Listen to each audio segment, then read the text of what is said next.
But the reason I kind of brought up these particular topics is because I've been kind of seeing some different shorts and stuff on YouTube talking about homelessness, and a lot of articles have been kind of popping up.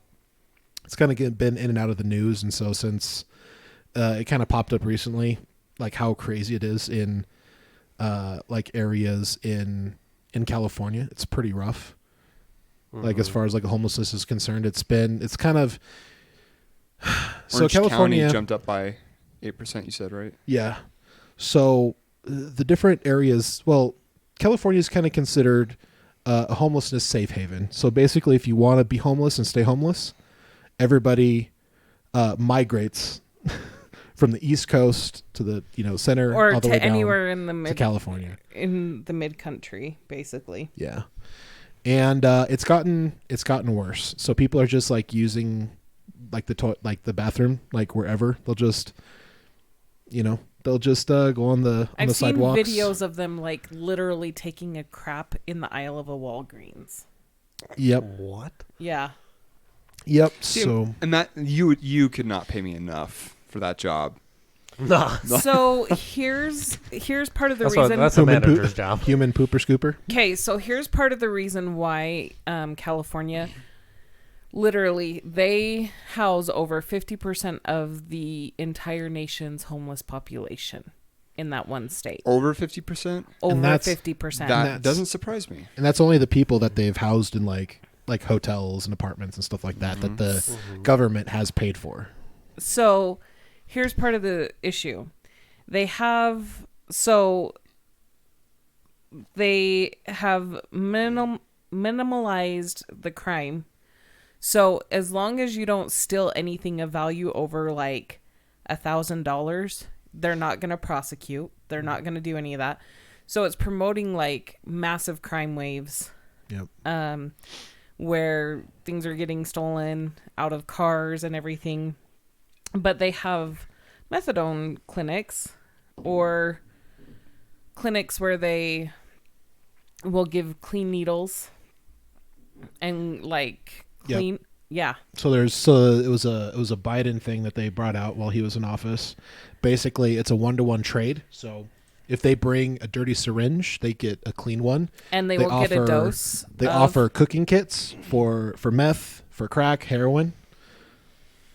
But so the whole idea of this, because this is the thing, they said, well, it's a health issue, right? It's a public health issue. And if we help these people get clean, like if we don't pass judgment and we help people get clean, then there won't be that much of an issue. But here's part of the problem with that is they decriminalize drug use, right? So especially with like some of these harder drugs and extremely addictive drugs that will actually kill you if you don't detox appropriately from them. Mm-hmm. So these clinics are meant to give people a safe place to come and detox if they want it, or give them clean needles so that they don't contract other diseases like Hep B, AIDS, all that sort of stuff, which is like the method behind it is understandable, right? Because they're hoping to keep, but the problem is there's a lot of enabling going on here. Exactly. Mm-hmm. So then it's like, but if you say anything against it, then you're like a right-wing, like judgmental conservative, like you're automatically labeled a right-wing extremist. So they thought, okay, well, if we do this and we give them, like, if we make it easily accessible, then stop, Siri. If we make it easily accessible, then and without judgment, then people will feel more empowered to get help and do all that stuff. But all it's done has created more and more of an issue. And that's why people have, like, literally, I mean, locked down procedures and everything during COVID, but the homeless population and there's people shooting up heroin on the streets while kids are walking home from school. Right. Okay. Yeah. So in a world where, this is hypothetical, if I was a drug addict and I was like desperate for some form of help, and I went to Bryson or to you guys, honestly, the best thing that you guys could probably do for me is turn your backs on me. Because if you were to give me a place to stay, as great as that is of you guys for having my back, that is also taking away that moment that I would need to be held accountable. Or to even And hit rock bottom, to make that switch. Because drugs frick with your mind. Yeah. So, I mean, if you had a number for me to call to get me back on my feet and get started, cool. But I mean, like, the best thing that you could do for someone that is going through that stuff, if they got to get their feelings hurt, they got to go through it. They need that moment so that way they can realize, oh shit, I really messed up this time, and now I really need to get myself back on track. Otherwise, I'm either going to die or someone else is going to die because of this. Right. And if we did that, I mean, that, like, hypothetically, it could also open up, Rhiannon and I to people, you bringing other people into our home that aren't going to be very savory. Exactly.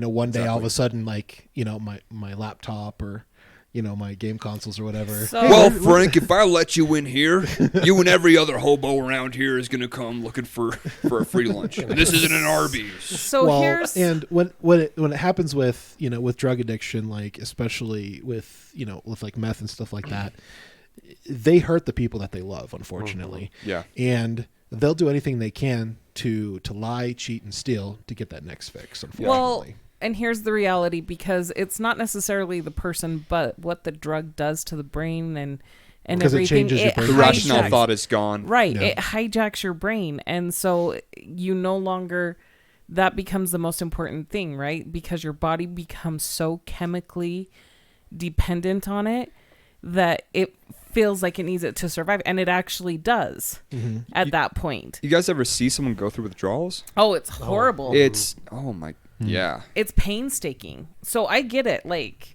having a dad that passed because of pain medication.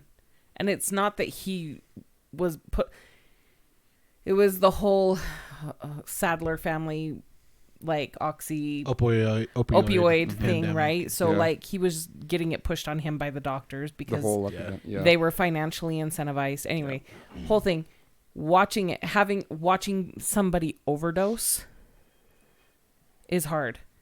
It's tough. It's tough. And the sad thing is like, they're not themselves.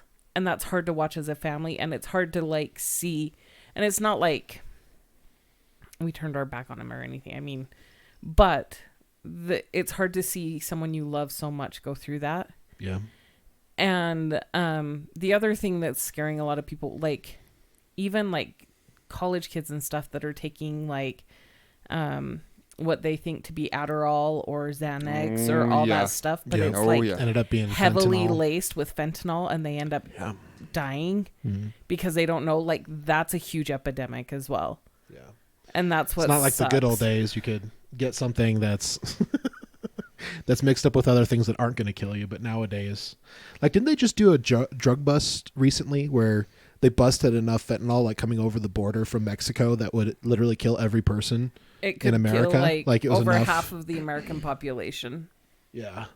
That's a lot of drugs. That's a lot of fentanyl.